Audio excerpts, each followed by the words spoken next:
dalam merekonstruksi dirinya sehingga masing-masing anggotanya itu bebas untuk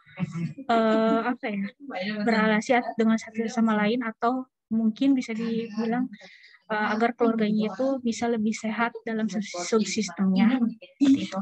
Yang kedua, restrukturisasi keluarga ini juga berarti mengubah aturan-aturan hubungan satu sama lain, sehingga akhirnya dapat mengubah batasan-batasan subsistem yang terlalu kaku atau buram menjadi lebih jelas dan terorganisir. Dan yang ketiga, membantu keluarga untuk mengubah pola interaktif, stereotip, dan mendefinisikan kembali hubungan, membantu anggota keluarga untuk mengatasi adanya sebuah tekanan dalam hidup mereka agar mereka itu menjadi lebih baik. Itu. Jadi next. Nah, selanjutnya dalam praktek strukturalisasi terapi keluarga ini, biasanya ini kita terapi tersebut mengikuti berbagai pola, dan ada 4 pola yang bisa kita pahami. Yang pertama ada joining and accommodating atau bergabung dan menampung, dan yang kedua ini ada assessing family interaction, dan yang ketiga ada monitoring family dysfunctional sex, dan yang keempat restructuring transactional patterns. Ini keempat hal ini mungkin akan dijelaskan oleh Asep Mimbar agar kita lebih paham. Oke, mungkin cukup sekian dari saya serahkan ke moderator. Terima kasih. Terima kasih Teh Nabila, paparannya sungguh membuat para orang tua berefleksi tampaknya terkait cerita tadi peran cucu dan anak. Mangga dilanjut kepada Pak Asep, dipersilahkan. Baik, terima kasih Teh Silvi. Kedengaran suaranya? Jelas-jelas Pak. Alhamdulillah. Assalamualaikum warahmatullahi wabarakatuh. Waalaikumsalam. Mohon izin teman-teman untuk saya melanjutkan paparan mengenai terapi keluarga struktural ini. Paparan yang akan saya coba jelaskan adalah mengenai teknik-teknik dari terapi keluarga struktural ini. Yang pertama di sini ada yang dinamakan dengan joining and accommodating. Kalau secara harfiah mungkin kita bisa artikan artinya dengan bergabung dan menampung. Nah, kita coba perjelas lagi apa sih yang dimaksud dengan joining dan accommodating itu. Ya, adalah salah satu upaya pertama yang dilakukan oleh terapis atau mungkin kita sebagai konselor untuk bisa masuk ke dalam suatu keluarga untuk bisa memberikan terapi lebih lanjut. Yang pertama yang harus dilakukan adalah untuk joining and accommodating, bergabung dan menampung. Bergabung artinya di sini adalah dalam upaya untuk membantu anggota keluarga yang sedang melakukan terapi supaya kita bisa diterima dengan baik oleh semua anggota keluarga. Ya, kita harus bisa join ke sana. Mungkin di sini mungkin settingnya sih setting keluarga langsung ya di rumah mungkin ya. Seorang kalau misal dari aslinya gitu ya, settingnya mungkin setting rumah gitu, setting di rumah, dia join menjadi mungkin bisa dibilang anggota baru atau anggota sementara, ataupun bisa dianggap dengan saudara jauh lah gitu, yang bergabung di keluarga itu. Tapi untuk awal mula dia tidak melakukan banyak hal, lebih banyak melakukan pengamatan gitu ya. Terus yang dinamakan menampung ini menampung segala informasi yang terjadi, yang dia lihat, yang dia amati, yang dia dengar, kemudian dia tampung semuanya. Nah, untuk supaya juga anggota keluarga bisa menerima si terapis ini ataupun konselor lah di tengah-tengah mereka, tentunya konselor atau terapis ini harus bisa menunjukkan rasa hormat terhadap semua anggota keluarga, terhadap hierarki keluarga dengan meminta terlebih dahulu pengamatan orang tua. Kemudian tentunya hal-hal yang bisa berkesan buruk itu sangat tidak diharapkan untuk diperlihatkan oleh seorang terapis. Itu adanya ancaman atau sikap-sikap tidak ramah tentunya itu akan kontraproduktif terhadap apa yang akan ingin dilakukan oleh terapis sendiri gitu. Dia harus bisa ramah, siap membantu tanpa memaksa. Kemudian pada saat yang sama beradaptasi dengan organisasi keluarga, mengasimilasi pola bahasa keluarga, kemudian gaya yang interaktif, dan untuk mendapatkan rasa pola dan struktur keluarga. Ya, pada intinya di tahap yang pertama ini, si terapis ataupun konselor bergabung di keluarga itu menjadi anggota keluarga yang sementara. Kemudian keluarganya sendiri ya diminta untuk menampilkan keseharian mereka sehari-hari apa adanya gitu, tanpa ada hal-hal yang ditutupi atau hal-hal yang biasanya dilakukan tapi kemudian karena ada terapis atau konselor itu jadinya tidak gitu. Nah, mungkin di sini mereka diminta juga untuk berlaku seperti apa adanya, seperti sehari-hari, untuk bisa si terapis itu mengetahui apa-apa yang sebenarnya terjadi di keluarga itu gitu. Nah, itu teknik yang pertama atau langkah yang pertama adalah joining dan accommodating, di mana terapis atau konselor bergabung masuk ke dalam suatu komunitas keluarga di sana untuk melakukan atau mendapatkan berbagai informasi awal sebelum selanjutnya melangkah ke langkah berikutnya yang kedua, yaitu assessing family interaction atau menilai interaksi keluarga. Setelah sudah bisa bergabung dalam keluarga itu, kemudian si terapis atau konselor melakukan penilaian mengenai interaksi keluarga tersebut, di mana perhatian utama terapis itu adalah dalam mengamati organisasi hierarkis keluarga, kemampuan subsistemnya untuk melaksanakan fungsi mereka, kemudian kemungkinan keberpihakan dan koalisi keluarga seperti yang sudah disebutkan tadi, adanya alignment power, kemudian koalisi gitu di antara anggota-anggota keluarga itu. Kemudian dilihat juga permeabilitas, batas-batasnya di antara keluarga itu. Permeabilitas itu sendiri bisa dikatakan adalah suatu keluasan gitu. Keluasan dalam aturan atau batas-batasnya seperti apa. Dan juga kelenturan ataupun kekekuan dalam memenuhi kebutuhan anggota individu di keluarga itu sendiri. Gitu ya. Jadi di langkah yang kedua ini adalah untuk mengevaluasi kemampuan keluarga untuk mengubah pola interaktif.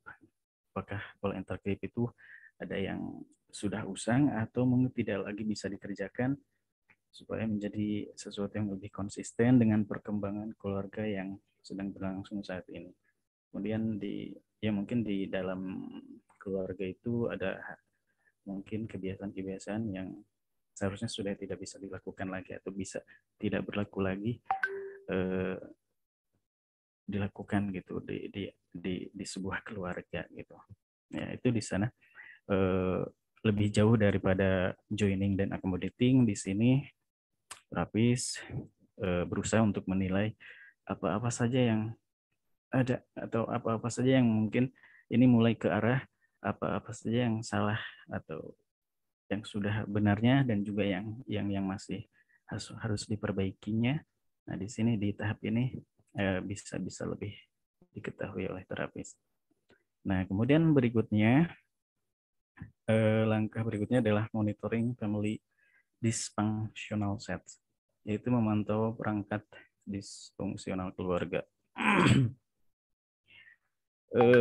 Di sini terapis memantau dan membantu untuk memodifikasi pola transaksi bermasalah. Di sini memang terapi sendiri ya memang utamanya membantu untuk memodifikasi pola transaksi yang terjadi yang bermasalah di keluarga itu. Karena itu yang akan menjadi inti dari proses intervensi strukturalnya juga. Nah, setelah terapis atau konselor bergabung dengan keluarga, mulai untuk menyelidiki struktur keluarga, mencari bidang fleksibilitas dan kemungkinan perubahan-perubahan yang bisa dilakukan untuk mencapai tujuan dari terapi keluarga struktural ini sendiri. Nah, yang terakhir di sini tentunya bagian utama juga dari terapi keluarga struktural ini, yaitu restructuring transactional patterns, atau disebut juga dengan restrukturisasi pola transaksional. Nah, keluarga yang mencari penguatan atau meminta bantuan oleh terapis, atau kita juga memberikan bantuan kepada mereka, mungkin mengalami beberapa stres yang telah membebani mekanisme adaptasi mereka, menghambat fungsi optimal anggota keluarganya dalam proses kehidupannya itu. Akibatnya, yang menjadi tugas dari terapis itu sendiri adalah membantu keluarga mengatur ulang organisasi mereka, merestrukturisasi sistem yang mengatur transaksinya, sehingga diharapkan dari restrukturisasi ini fungsi keluarga lebih efektif dan potensi pertumbuhan setiap anggota keluarganya bisa dimaksimalkan. Nah, itulah mungkin bahasan yang bisa saya berikan mengenai terapi keluarga struktural ini. Terima kasih atas perhatiannya. Saya kembalikan kepada moderator. Baik, terima kasih kepada Pak Asep dan terima kasih kepada kelompok penyaji. Baik, kita lanjut. Kita lanjutkan kepada sesi selanjutnya, yaitu sesi tanya jawab. Barangkali ada teman-teman yang mau bertanya atau diskusi, mangga boleh raise hand. Dan terima kasih juga untuk kelompok penyaji, kita beri aplaus. Mangga, Akang Teteh, Prof. Andri. Mangga, ada yang mau didiskusikan teman-teman terkait ya, ada Teh Tia, ada lagi sambil menanti yang bertanya atau yang membuka diskusi, kita persilahkan kepada Teh Tia. Mangga Teh Tia. Baik, terima kasih Teh. Sebenarnya ini hanya sekedar ini aja supaya ada tambahan atau gimana dari teman-teman, tidak untuk bertanya. Baik. Hanya rasa penasaran aja. Jadi tadi kan kalau tidak salah Teh Nabila tadi mengatakan bahwasanya orang tua yang masih remaja itu juga menjadi pengaruh kesulitan dalam keluarga. Dan juga tadi dijelaskan orang tua yang belum siap menjadi orang tua.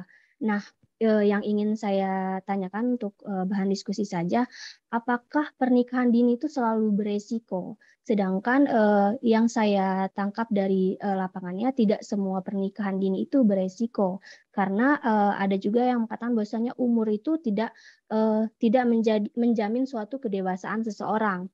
Nah, kemudian apakah kematangan emosi dan pola pikir orang tua yang menikah dalam usia dini itu berpengaruh terhadap keluarganya dan juga anaknya nanti gitu. Kemudian sudah kita ketahui bahwasanya untuk seseorang yang menikah itu ada pelatihan pranikah ya Teh. Nah, yang saya ingin ketahui itu apakah ada perbedaan gitu untuk yang menikah yang umurnya sudah siap untuk menikah dan juga yang belum siap untuk menikah. Karena di lapangan pun juga seseorang yang umurnya sudah cukup untuk menikah pun pasti ada aja hambatannya. bahkan hambatannya lebih besar dari yang menikah dini gitu. Jadi ada saja di lapangan tuh yang saya lihat yang menikah dini pun tingkat kedewasaannya malah bagus gitu. Jadi apakah ada perbedaan pelatihan pranikahnya khusus yang menikah dini dengan yang sudah umurnya cukup untuk menikah gitu. Terima kasih Teh. Baik, Teh Tia, tampaknya satu tapi beranak ya Teh. Ada tadi terkait orang tua masih remaja, itu akankah berpengaruh pada pola di keluarganya? Yang kedua, kematangan emosi orang tua ini pasangan tersebut apakah akan berpengaruh? Yang ketiga, apakah ada perbedaan antara pernikahan dini dan yang tidak begitu, Mangga? Kelompok langsung dijawab atau kita akan menunggu 2 pertanyaan lagi barangkali teman-teman? Atau 2 pernyataan untuk didiskusikan barangkali? Bagaimana? Atau akan langsung direspon oleh kelompok atau Ada nggak teman yang mau mengajukan komentarnya sebelum dijawab? Kalau misalnya nggak ada, ya langsung dijawab saja. Oke.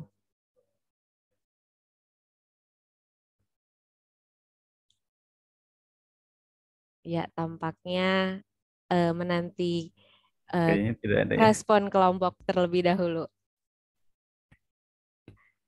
Oke, saya akan coba memberikan tanggapannya mengenai apa yang sudah ditanyakan atau ditanggapi oleh Teh Tia gitu ya, mengenai pernikahan dini, kemudian kematangan emosional. Tentunya kalau kita lihat dari psikologi sisi psikologi gitu kan, tahapan-tahapan dari usia bayi, anak, remaja, kemudian dewasa, di mana kenapa pernikahan dini cenderung ya, walaupun nggak selalu gitu, tapi cenderung bermasalah. Kenapa itu bisa terjadi? Ya salah satu alasannya karena memang pernikahan dini di mana usia mereka masih muda gitu ya. Kemudian mungkin masih ada yang di bawah 20 gitu ya. Mungkin kebanyakan di usia-usia itu di mana apa konflik of interest ataupun konflik pribadi sendiri juga masih, atau mungkin dari mentalnya sendiri masih labil gitu, bahwa memang gitu usia juga berpengaruh terhadap kematangan gitu. Tapi tidak selalu yang tua itu bisa lebih dewasa daripada yang lebih muda gitu. Tapi memang cenderungnya anak-anak atau orang yang masih di bawah 20 yang melakukan pernikahan dini, kenapa cenderung bermasalah? Karena yaitu dari sisi keilmuan, dari pengetahuan, dari kematangan emosi terutama, itu tentunya berpengaruh yang menentukan juga akhirnya banyak terjadi hal-hal atau konflik-konflik di antara di dalam pernikahan mereka sendiri gitu. Kecuali kalau misalnya pernikahan dini juga mungkin hanya salah satu pihak, mungkin bisa laki-lakinya yang lebih muda ataupun perempuannya yang lebih muda. Terutama bagi laki-laki yang lebih muda gitu, memang apalagi yang terpaut jauh gitu, itu bisa menimbulkan permasalahan baru gitu, dimana misalnya ada laki-laki yang masih di bawah 20 kemudian menikah sama perempuan yang 30 tahunan misalnya, itu bisa saja menimbulkan masalah ya dari segi pribadinya laki-laki itu sendiri, dari kematangan emosi, kemudian dari ekonomi juga mungkin belum cukup untuk bisa, apalagi memang belum punya pekerjaan gitu, itu kan menimbulkan masalah juga. Kenapa pernikahan dini cenderung bermasalah? Karena itu tadi, dari kematangan emosi, dari ekonomi yang belum mapan, itu bisa menimbulkan permasalahan gitu. Yang dikatakan mungkin sama Teh Nabila tadi, pernikahan ini menjadi suatu masalah gitu di keluarga gitu. Ya mungkin itu ya tanggapan dari saya. Itu apalagi yang ditanyakan oleh saya itu. tentang kematangan Iya, itu seseorang ya, kedewasaan sama seseorang ya. ini. Iya, Kang. Sama yang apa sih, kok ada Iya, perbedaan tidak memang antara yang kedewasaan seseorang itu tidak berbanding lurus dengan usia gitu ya. Usia tidak menjamin seseorang itu dewasa, terutama usia yang matang, usia yang sudah lebih dari misalnya 30 ke atas, belum tentu kedewasaannya juga sama gitu. Orang yang dewasa secara umur belum tentu dewasa secara pikiran, dewasa secara sikap, dewasa secara emosi gitu. Itu karena apa? Ya mungkin pengalaman hidup dia lama gitu. Tapi dia tidak mendapatkan berbagai macam makna hidup yang diperlukan untuk dia bisa menjadi seorang yang dewasa. Malah yang lebih muda bisa lebih dewasa karena dia lebih banyak mendapatkan nilai-nilai dari kehidupannya itu sendiri yang dia alami walaupun dia masih mungkin masih muda gitu, usianya, pengalaman hidupnya masih belum banyak gitu, tapi dari pengalaman dia itu banyak yang bermakna gitu, berkualitas gitu, yang akhirnya membuat dia bisa lebih dewasa dibandingkan orang-orang yang lebih usianya gitu.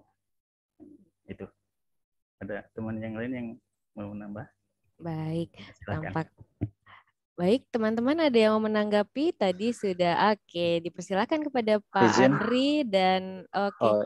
Boleh raise hand dulu Bang Pangintan ya. Ada tadi Pak Prof Andri, ada TST, ada Kang Yusef. Mangga dipersilahkan.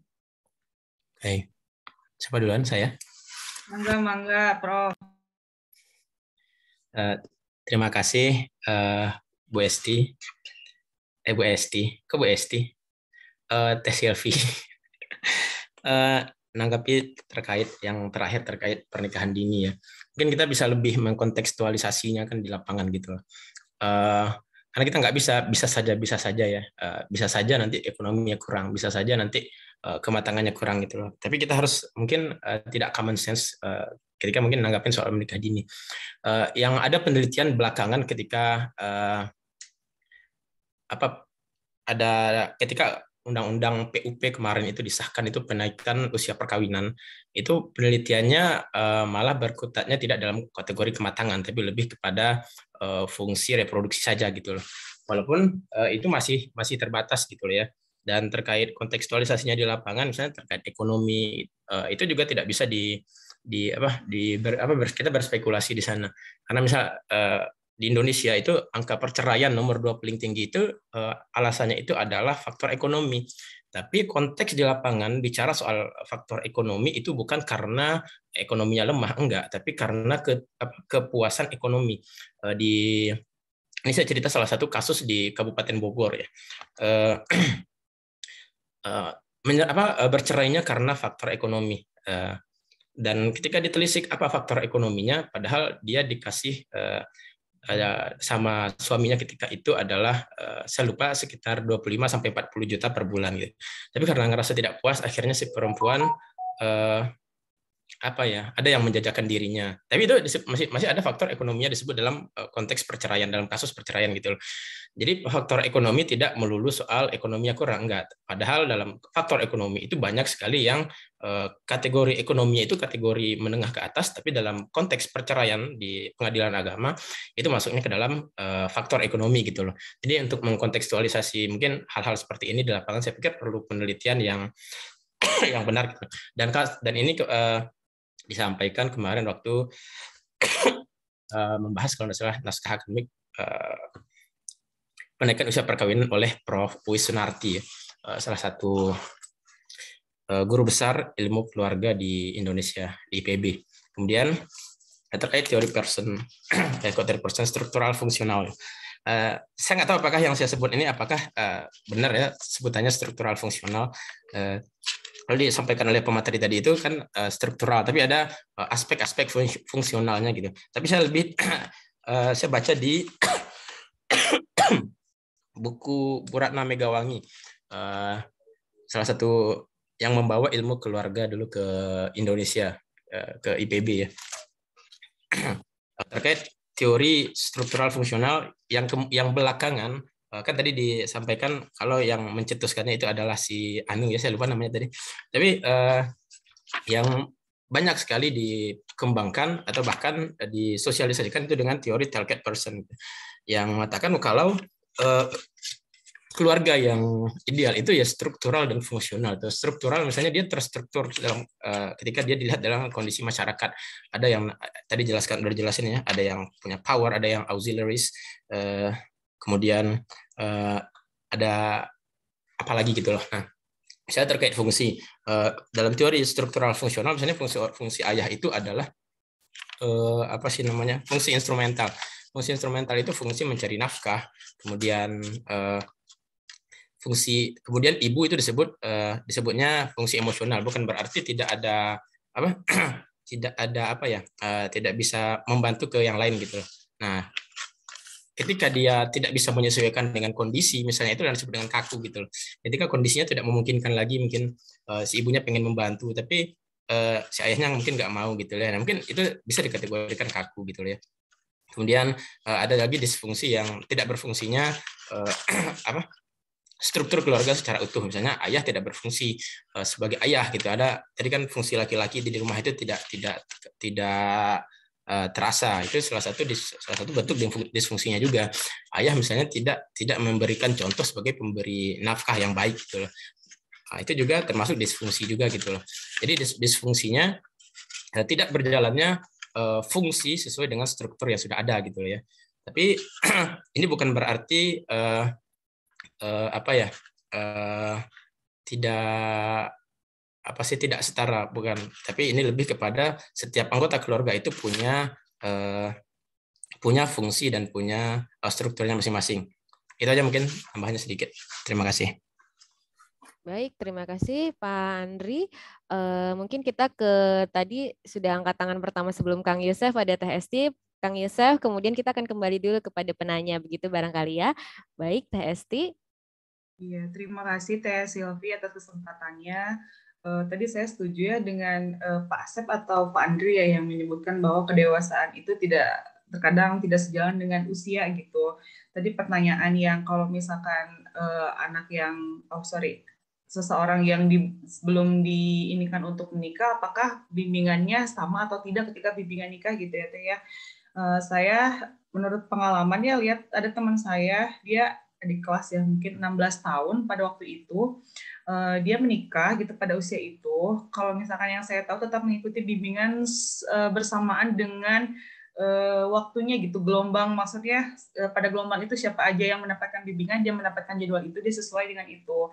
Namun ada pengecualian yang mana harus mengurus atau harus ada surat persetujuan atau pernyataan, jadi mungkin ada semacam surat perizinan kalau misalkan yaitu masih di bawah umur untuk menikah dan diizinkan dikarenakan sudah sesuai apa-apanya gitu Teh. Jadi kalau misalnya untuk bimbingannya Mas, tahu saya disamakan dengan semua orang yang akan menikah gitu sama, tapi untuk persyaratannya mungkin ada yang dikhususkan karena usianya mungkin belum sesuai dengan ketentuan WNI mungkin ya yang boleh menikah gitu. Jadi mungkin hanya persyaratan saja yang diurus secara khusus karena dia usianya belum sesuai dari yang harus ditetapkan.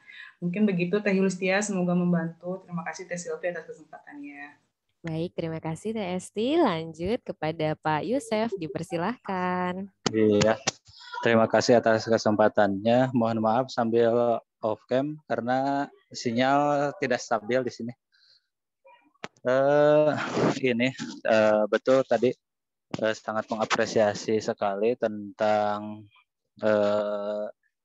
usia, kedewasaan itu tidak mempengaruhi usia saat ini. Jadi mental age tidak mungkin sama dengan perkembangan usia. Namun yang cukup menggelitik itu ini pengkategorian usia dini, pernikahan dini gitu ya. Mungkin perlu dilihat juga berdasarkan dengan tahapan perkembangannya. Kalau melihat ke ranah dewasa awal gitu kan di usia 18 sampai 40 tahun itu mungkin dari segi kebutuhan atau tahapan perkembangannya sudah sampai gitu kalau di bawah 20. Tetapi kalau pernikahannya di bawah ataupun sebelum 17 tahun, nah itu mungkin yang menjadi semacam kasus berbeda gitu kan, karena tema dalam kebutuhannya belum sampai pada pencarian pasangan, kemudian membina hubungan dalam sebuah keluarga gitu kan, termasuk mempersiapkan diri untuk menjadi kepala keluarga ataupun ibu rumah tangga. Ini juga jadi cukup menarik tema kebutuhan ini juga kalau melihat dengan latar belakang historis yang terjadi gitu kan dalam perkembangan di dunia ini gitu kan. Kalau kita perhatikan cerita tentang dulu ketika nenek saya menikah gitu kan di usia belia gitu kan, usia belasan tahun, tetapi pada saat itu memang bisa dikatakan kok mampu gitu kan, melewati pernikahannya sampai ajal menjemput gitu kan dan memisahkan. Nah, apakah yang menjadi dasarnya itu adalah tadi kalau kata Pak Asep mah, apakah setiap orang itu berkembang karena pola dan pengalaman-pengalaman tertentu sehingga membuat si individu ini menjadi lebih matang gitu kan, dan lebih siap dengan segala perkembangan yang terjadi di sekitarnya. Contohnya misalkan dengan pembekalan pola agama, kemudian pola mentoring mungkin ya, disebutnya pola mentoring di sini saya mengartikan kalau zaman dulu itu tidak adanya internet sehingga mereka lebih banyak mencari dengan orang-orang yang lebih berpengalaman dari usianya. Sehingga istilahnya tidak ada berbagi perasaan sesama. Misalkan kalau yang terjadi di keluarga saya itu, istri saya sering bercerita dengan teman seusianya yang menikah dengan segala kondisi, misalkan sering belajar di sana.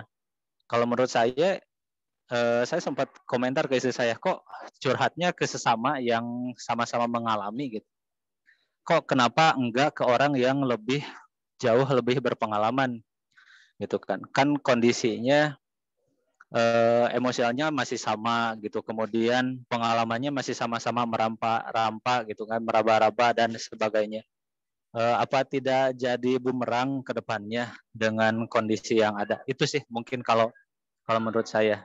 Tadi menambahi dengan pernyataan Pak Asep gitu kan, saya sangat sepakat gitu kan bahwa dalam kondisi seperti ini usia tidak menjadi sebuah kedewasaan. Tapi saya menambahkannya di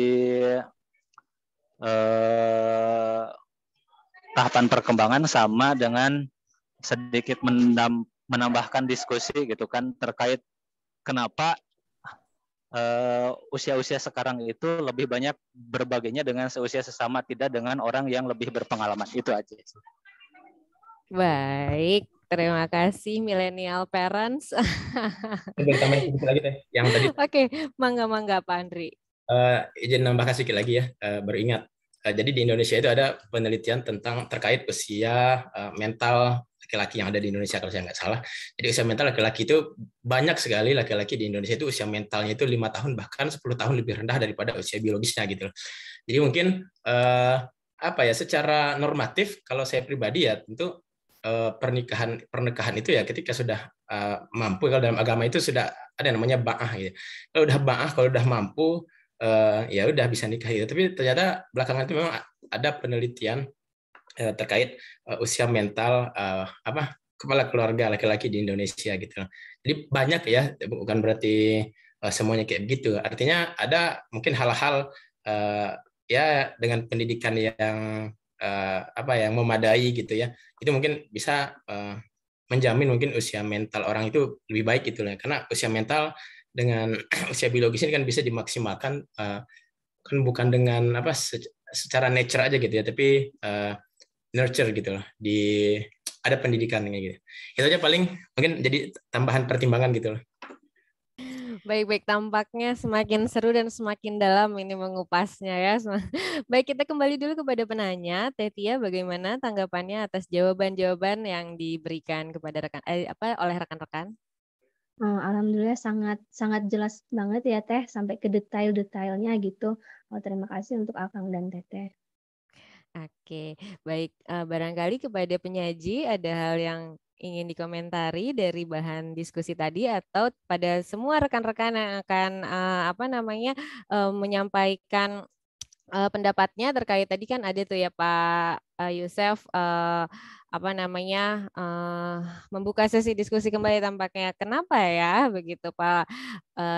Berarti contoh hadir ini datang dari lapangan ya. Millennial parents ini lebih senang curhat kepada sesama gitu dibanding kepada yang sudah berpengalaman. Nah, barangkali ada millennial parents juga yang ini yang merasakan hal yang sama, Mangga atau teman-teman yang lain?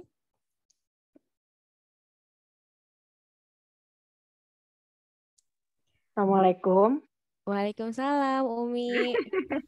Aduh, ini sedang ini mau membagi-bagi dusnya. Aduh, seperti jadi ibu catering ini. Masya Allah. Betul-betul Allah banyak memberikan hikmah. Kapan Umi belajar untuk jadi catering ini? Jadi kayaknya mah mengantarkan kalau pensiun bulan Agustus itu sudah disiapkan sekarang. Gitu. Nah, seperti menjadi jalan Umi ya. Betul, amin. Mohon doanya. Nah, terkait dengan kata siap barisan ya dari Umi. Sebetulnya kalau kita gini ya, banyak kan nanti sampai 8 tema ya kalau nggak salah yang akan kita munculkan. Dan pada umumnya itu adalah orientasinya adalah sistemik, pendekatan sistem. Nah, hanya nanti yang akan berbedanya bahwa sistem yang dibahas pada hari ini itu merujuk ke mana gitu. Struktural lebih cenderung ke mana ya dari Salvador ini. Minggu depan eksponensial ya orientasinya kemana. Nah mungkin sedikit saja ini untuk memberikan barangkali ajakan. Salah satu ciri dari karakteristik dari struktural kuncinya yaitu adalah bagaimana di dalam keluarga itu pertama adalah mampu menunjukkan bahwa kalaulah misalnya terapi atau konselor aja lah kita mah ya, karena kita mengadaptasi ya memang rujukan asli itu nggak ada sih yang bilang konselor, semua pasti terapi gitu, terapis gitu. Nah, tapi kita bilang konselor saja. Anggap saja ketika konselor mau hadir di tengah-tengah keluarga yang memang berkesan secara struktural barangkali perlu pembenahan gitu ya, karena tidak adanya sebuah aturan-aturan dalam keluarga, tidak ada sebuah organisasi yang disepakati di keluarga, tidak ada peran-peran yang fungsional di dalam keluarga. Nah, sehingga hal inilah yang perlu barangkali untuk bukan diluruskan ya, tadi direkstrukturisasi gitu ya.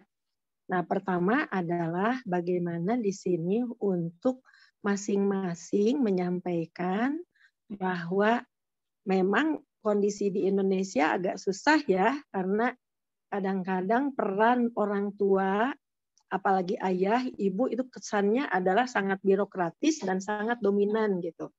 Nah, justru di sini lahir sebuah konseling bahwa sebetulnya semua peran itu perlu dihargai sebagai sistem gitu.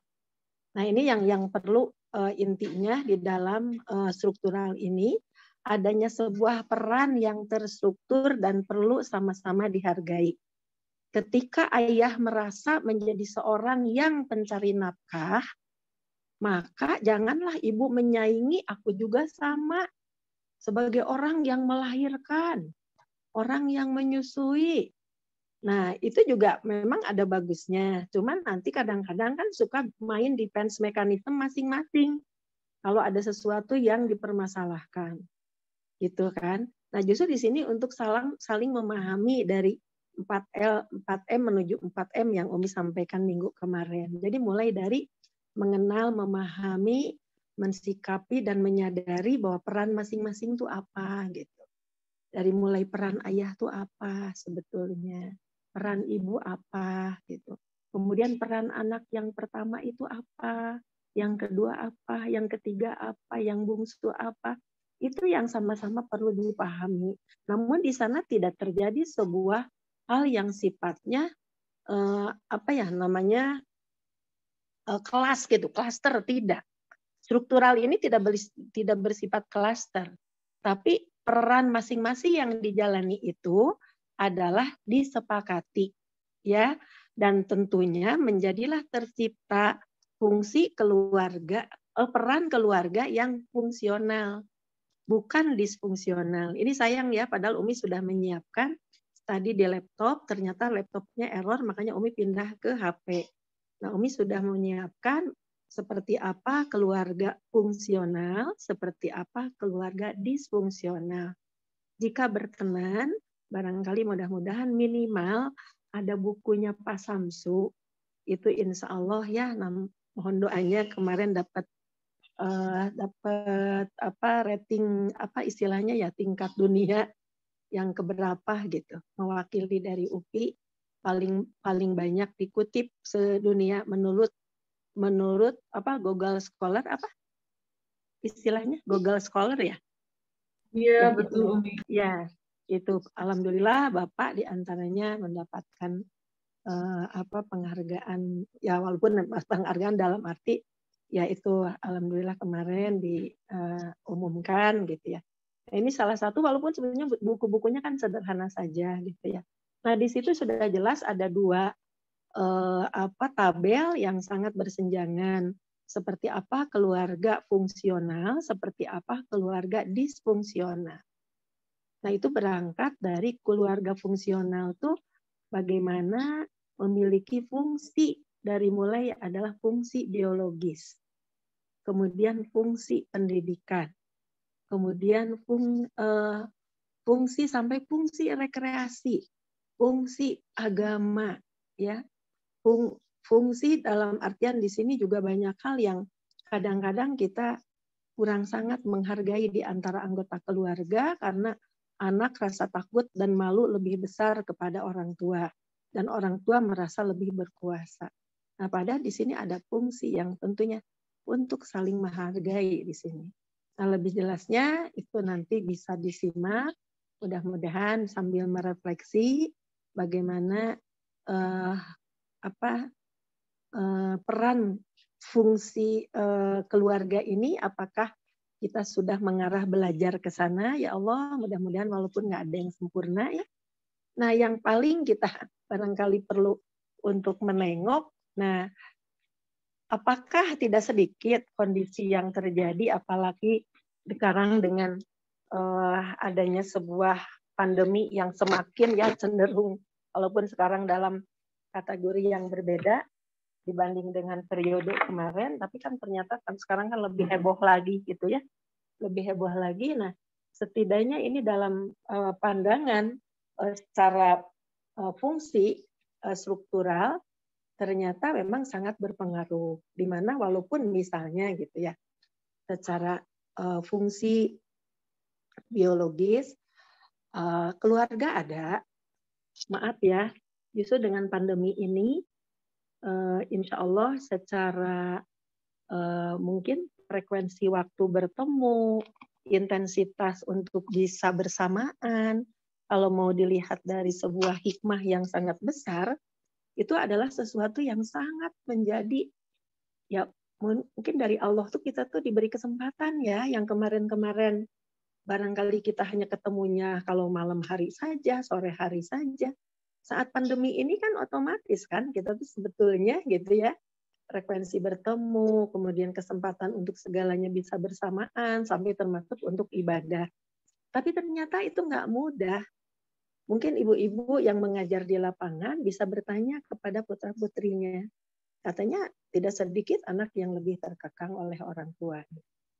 Karena mungkin tadinya merasa keluar dari aturan, tidak mengetahui struktur di dalam keluarga seperti apa, dia sangat bebas, tapi setelah di keluarga, dia akan memperhatikan sekali bagaimana barangkali proses perjalanan dari mulai bangun sampai tidur kembali kan memperhatikan bagaimana kondisi ibu, bagaimana kondisi ayah. Nah itu tinggal memaknai kepada kedua hal. Apakah dimaknainya akan menjadi sebuah peran terstruktur atau peran yang disfungsional dalam strukturnya gitu. Nah, itu salah satu yang perlu direfleksi oleh kita bersama gitu ya. Nah, mana yang mengambil sebuah hikmah dari kondisi seperti ini, mungkin nggak usah jauh-jauh ya, ini mah berbicara keluarga mah berbicara kita gitu. Nah, apakah kita sendiri barangkali memaknainya kondisi sekarang ini kemana gitu, peran kita. Gitu. Nah, Umi ngobrol ya dengan ibu-ibu dosen yang lainnya yang sudah punya menantu gitu ya, yang sudah punya cucu. Ternyata ada kesan peran yang terstruktur pada kondisi pernikahan abad ini itu sangat berbeda. Nah, contohnya katanya tidak sedikit malah sekarang tuh lebih saling untuk bertoleransi. Kalau dulu kan salah satu kesan bahwa kalau punya suami itu berarti suami harus siap lebih bekerja duluan. Sudah lebih siap sarjana duluan. Ini maaf ya, Umi juga mungkin terpengaruh lah kondisi di kampung seperti itu gitu. Jadi kesannya status wanita tuh lebih di bawah gitu. Tidak boleh lebih melebihi gitu ya peran sebagai laki-laki yang akan jadi suami. Nah, sekarang kan bisa bergeser. Sampai bisa misalnya ada yang datang pada Umi, aku sudah S1. Sementara calon suamiku skripsi juga belum. Nah, apakah itu nanti akan mengganggu dalam keluarga? Ya, itu jawabannya akan kembali kepada kesepakatan orientasi mana yang akan menjadi prioritas. Apakah hanya gara-gara suami belum sarjana, lantaran nanti istri merasa akan lebih tinggi. Nah, disinilah tadi kata Umi, kesiapan yang harus dihadapi. Terlepas kesiapan ini betul ya, tadi terima kasih, ada yang diukur oleh usia, karena memang Indonesia juga mengeluarkan undang-undang bahwa kalau wanita itu jangan sampai kurang dari 21-an gitu ya. Laki-laki jangan kurang dari 25-an gitu. Walaupun sekarang insya Allah katanya bergeser juga. Karena tingkat pendidikan semakin meningkat, ya bahkan yang S2 juga ada kalanya, sekarang kan langsung kuliah, jadi ada kalanya belum memikirkan untuk, belum memprioritaskan untuk pernikahan, sehingga kuliah dulu. Nah ini juga akan meningkatkan gitu ya, perubahan. Nah ternyata di samping itu sekarang tuh kita tinggal untuk lebih menyiapkan dan menyepakati secara terorganisasi. Seandainya semua ini sudah menjadi sebuah paham, sebuah kebersamaan dan kesepakatan, itu nggak masalah gitu. Sampai Umi bilang gini, apakah itu hanya berbicara waktu? Kata Umi. Iya Umi sebenarnya waktu saja sih, insya Allah calon saya sih tahun depan juga katanya udah prioritas mau cepat gitu, tapi pernikahan kayaknya harus sebelumnya.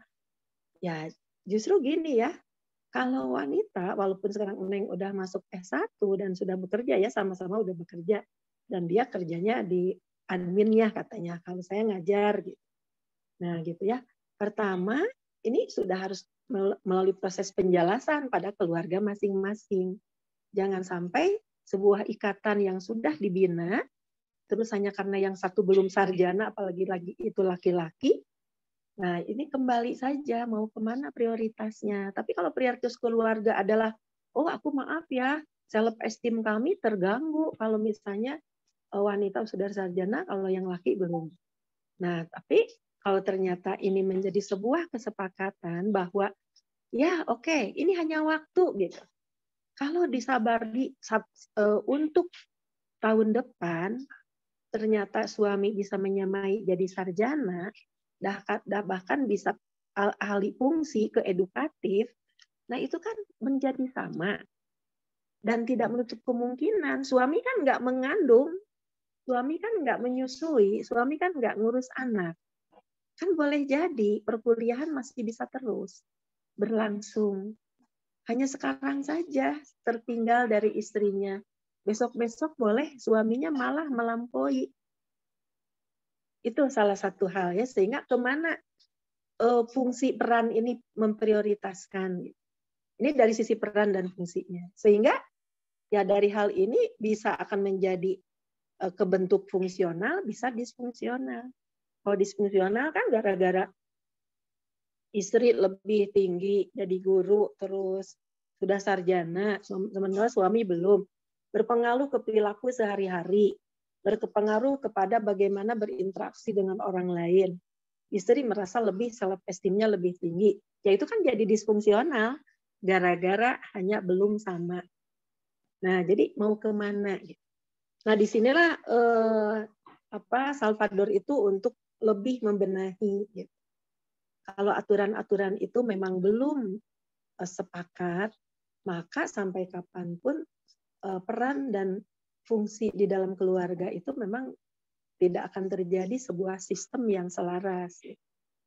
Sehingga kemana sih sebetulnya tujuan kita dalam pernikahan ini? Apakah karena hanya harus dua-duanya sama pada saat itu? Ya, seandainya hal itu memang bisa untuk diikhtiari, nggak ada salahnya. Memang nggak haram kan ya? Saya ingin S2 dulu, calon saya juga ingin S2 dulu, jika perlu harus dapat S3. Oh, nggak ada yang haram itu. Tapi jangan sampai hanya gara-gara prioritas itu, hanya gara-gara peran itu diutamakan, sehingga akhirnya sudah lulus S3 juga belum dapat. Nah, berarti ini mau kemana gitu tujuannya. Nah, ini salah satu barangkali untuk membenahi fungsi yang mana yang perlu menjadi sebuah prioritas utama. Peran yang mana yang sebetulnya perlu untuk menjadi penyepakatan sehingga tidak terjadi disfungsional dalam keluarga. Jadi enjoy saja, terlepas orang lain memandang, ih malu ya itu undangannya yang perempuannya pakai gelar, yang lakinya nggak pakai gelar. Itu gimana ya? Memangnya kalau undangan pernikahan, ya kalau pernikahan itu hanya untuk bergaya di undangan. Malah kalau keluarga kami bilang dulu, gelar itu hanya untuk di kampus, gitu.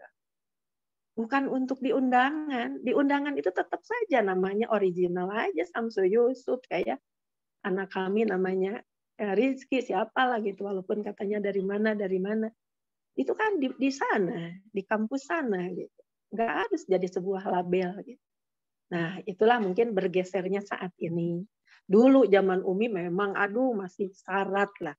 Nggak tahu nih apa kabar anak-anakku di sana. Apakah masih hal itu menjadi sebuah peran dan fungsi yang utama?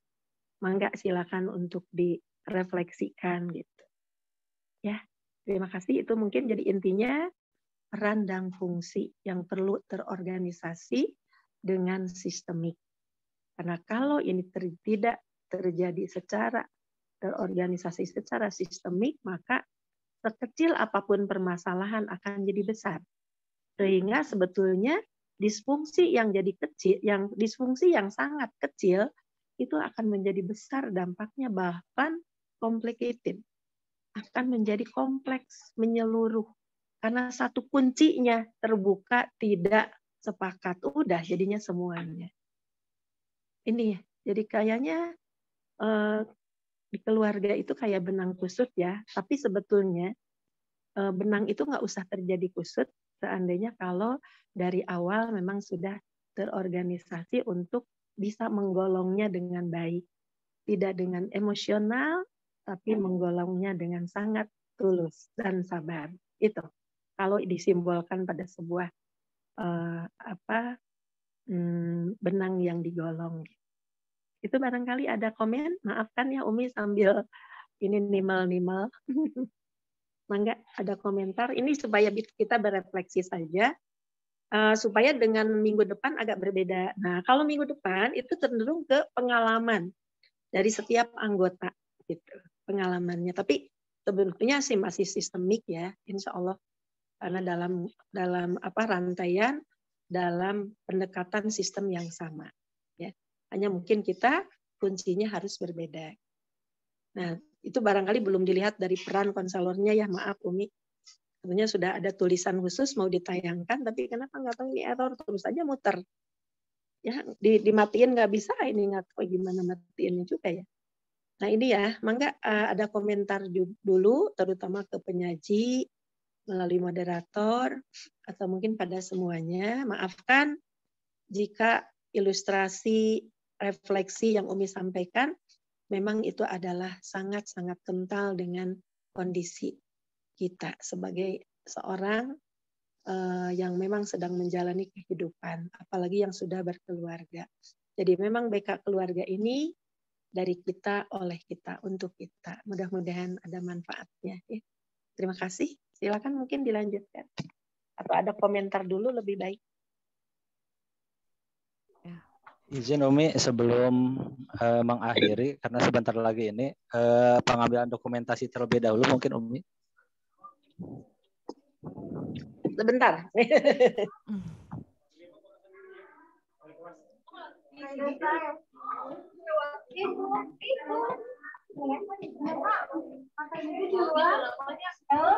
Boleh foto Bu Hamil bareng-bareng.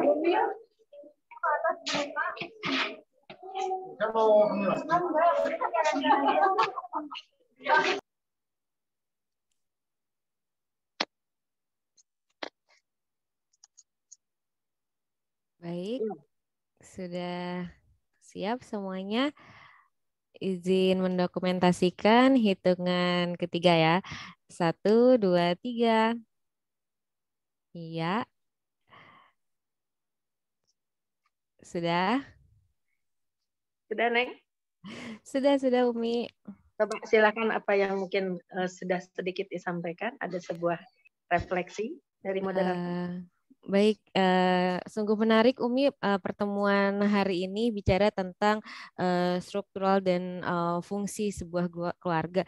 Betul, jadi refleksi banget bahwa dalam keluarga itu butuh memang peran itu butuh disepakati dan dihargai sekecil apapun, karena apalagi ketika nggak ada kata cuman, nggak ada kata hanya, tapi semua butuh diapresiasi gitu. Sesederhana dibilang terima kasih sama suami aja tuh kayaknya udah apresiasi banget gitu Umi.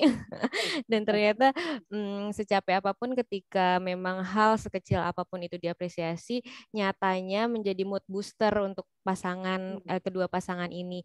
Begitu sih Umi dari saya. Terima kasih, enak sekali susunan bahasanya Neng Silvi. Betul. Jadi di dalam keluarga itu tidak ada peran yang berkesan, ini mah kecil atuh gitu. Apalagi udah saling menyaingi. Aduh, itu sudah ngeri dah kalau gitu. Apalagi kalau misalnya sudah menyepelekan peran anak masing-masing gitu. Apalagi dengan bilang, ya udahlah kumaha ayah we pokoknya mah. Kan ayah yang membiayai juga. Aduh, udah anak kalau gitu boneka aja kan. Nggak ada harganya, nggak ada perannya gitu. Nah, itu ya salah satu mudah-mudahan ini jadi bahan apresiasi dan bahan inspirasi betapa kita harus hati-hati dalam berbicara. Kata Neng Silvi, sebenarnya hanya dengan butuh kata terima kasih juga itu sudah menjadi sebesar apa gitu. Kita tuh betul-betul sangat dihargai. Ya 4L untuk menuju 4L gitu. Itu betul 4M ya, maaf. Nah itu jadi itu salah satu. Oke. Mungkin kalau ada yang mau masih komentar atau sudah cukup, kembali ke ke penyaji. Gimana penyaji? Mungkin ada refleksi?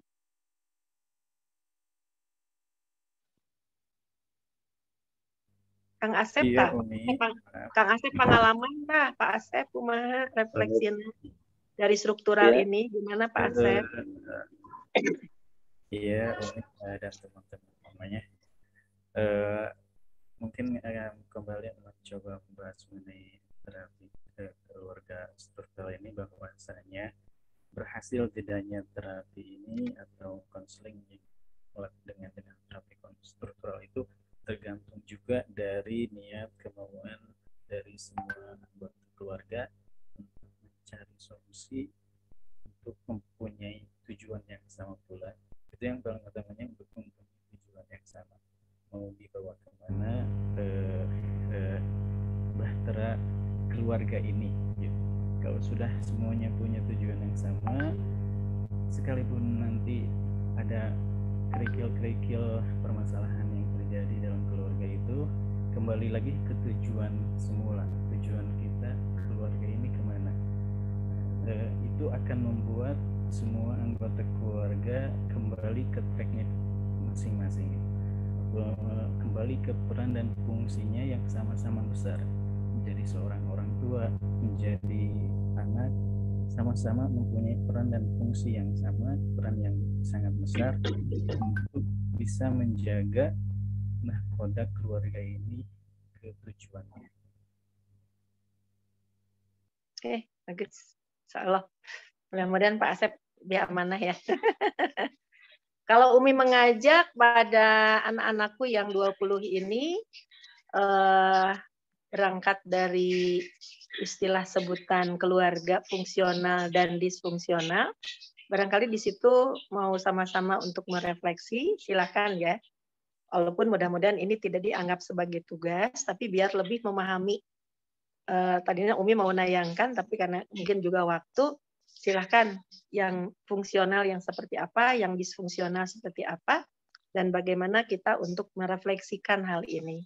Sehingga ya Allah, mudah-mudahan selalu kita terjaga, ada di wilayah, ada di kutub yang tentunya fungsional. Walaupun kita manusia nggak ada yang sempurna. Mungkin juga ada dalam hal-hal lain kita ada di disfungsional. Tapi mudah-mudahan lebih bisa untuk terimbangi gitu ya, insya Allah. Mangga silakan untuk merefleksi ya. Boleh bukunya bebas saja, yang penting mah kuncinya dari Salvador ini adalah diantaranya bagaimana untuk menggiring kepada keluarga yang dari disfungsional menjadi fungsional, sehingga terorganisir dan mencapai kepada perannya masing-masing yang perlu betul-betul sangat dihargai. Karena nggak ada besar, nggak ada kecil, ini sama-sama menjadi sebuah sistem. Terima kasih, itu saja barangkali ya. Mudah-mudahan ini sangat bermanfaat, bagaimana kita untuk semakin bahan untuk bertafakur. Ya, Umi juga sampai saat ini tidak pernah selesai untuk bertafakur. Mudah-mudahan apa yang sering kali diucapkan, walaupun memang tidak mudah untuk dilakukan, tapi semakin untuk menjadi cerminan. Untuk sebagai pemicu, insya Allah.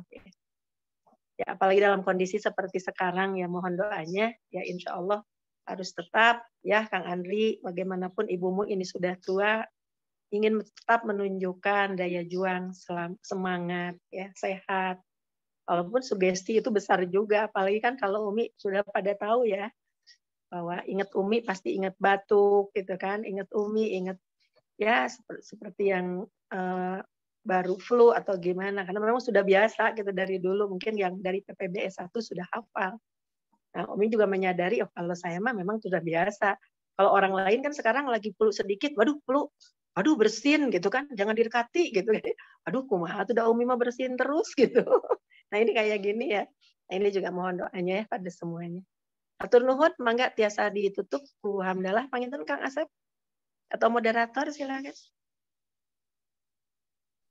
Baik, terima kasih Umi, terima kasih kelompok penyaji, terima kasih kepada rekan-rekan semua yang sudah mengikuti perkuliahan ini. Mari kita tutup dengan doa kepada Bapak Ustadz. Mungkin tadi kalau ditutup doa oleh Ibu Ustazah Esti, Pak Ustadz Andri mungkin. Oh ya Umi ya, kita akan dipandu. Profesornya hilang. Andri, oh, iya. Profesornya hilang. Amin. Doa Andri. Amin. Amin. Amin. Amin. Mangga izin dipandu untuk doa penutup Pak Andri. Ya, maaf agak ini ya. Baik, Umi dan teman-teman semua, mari kita cukupkan. Kita akhiri perkuliahan kita pada pagi hari ini dengan baca Alhamdulillahirabbil alamin. Kita dengan doa kafaratul majlis. Subhanaka Allahumma wa bihamdika asyhadu an la ilaha illa anta astaghfiruka wa atubu ilaik. Amin. Ya. Terima kasih. Mohon maaf dari kami. Terima Andri kasih. sehat ya. Andri sehat ya. Kalau misalnya kelihatan agak sakit, sehat ya. Mudah-mudahan segera sehat. Amin. Amin. Amin. Saling doa, semangat sehat. Sehat semuanya. Ya, terima kasih pada semuanya. Umi mau kembali ke dapur. Terima kasih, sehat-sehat Umi. Terima kasih Umi. Terima kasih Umi, sehat selalu.